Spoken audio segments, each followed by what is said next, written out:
નમસ્કાર મિત્રો, તમારા ગામથી દુનિયા સુધીના સાચા, સચોટ અને વિશ્વસનીય તાજા સમાચાર જાણવા માટે ગામથી ગ્લોબલ ન્યૂઝને સબસ્ક્રાઇબ કરો અને વિડીયોને એક લાઇક આપો. હવે જોઈએ મુખ્ય સમાચાર. નમસ્તે, હું ભવ્ય વર્મા, જિલ્લા કલેક્ટર અમદાવાદ.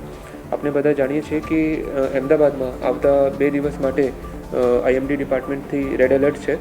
31 જુલાઈ અને 1 ઓગસ્ટના દિવસે એના માટે તંત્રે પૂરી તૈયારી કરી છે.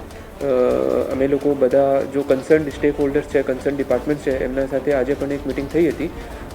પોલીસ સ્ટાફ છે, પછી પ્રાંત ટીડીઓ મામલતદાર, chief officer, health team, road and building ડિપાર્ટમેન્ટની, સ્ટેટ અને પંચાયતની ટીમ, બધા લોકો સાથે તંત્ર તરફથી બધા તાલુકામાં એક સિનિયર ઓફિસરની નિમણૂક કરવામાં આવી છે અને આજે સાંજે સુધી બધા સિનિયર ઓફિસર્સ પોતાની તાલુકામાં પહોંચી જશે, ત્યાં રાત્રિ રોકાણ કરશે અને જેટલી પણ તૈયારીઓ થઈ છે આ તૈયારીઓનું એક વખત ફરીથી રિવ્યૂ લેશે.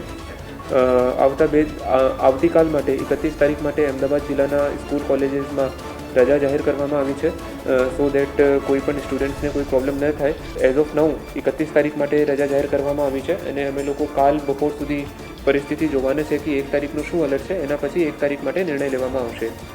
આપણી પાસે જિલ્લામાં 3 ટીમ્સ અવેલેબલ છે, સ્પેસિફિક ટીમ. એક એનડીઆરએફ ટીમ અવેલેબલ છે અને 2 એસડીઆરએફ ટીમ અવેલેબલ છે. આ ત્રણેય ટીમ આપણે ધોલકા, બાવલા અને સાણંદમાં સ્ટેશન છે અને જે તાલુકામાં અમે લોકોને જરૂરિયાત પડશે એ તાલુકામાં એ લોકોનો ઉપયોગ કરવાના છે. બધા લોકોને અપીલ છે, કારણ કે શક્યતા ભારે વરસાદની છે.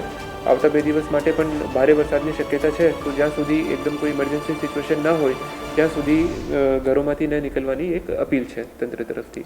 હવે દરેક ખબર તમારી ભાષામાં. ગામથી ગ્લોબલ ન્યૂઝ લાવે છે ગામડાના ખેતરની માહિતીથી લઈને દુનિયાની હલચલ સુધીના તમામ સમાચારોનો સંગ્રહ. તો સમય ના બગાડો, અત્યારે જ ચેનલને સબસ્ક્રાઇબ કરો અને દરેક નોટિફિકેશન માટે બેલ આઇકન દબાવીને બધા પર પસંદ કરો. દરેક ન્યૂઝ સૌથી પહેલા જુઓ.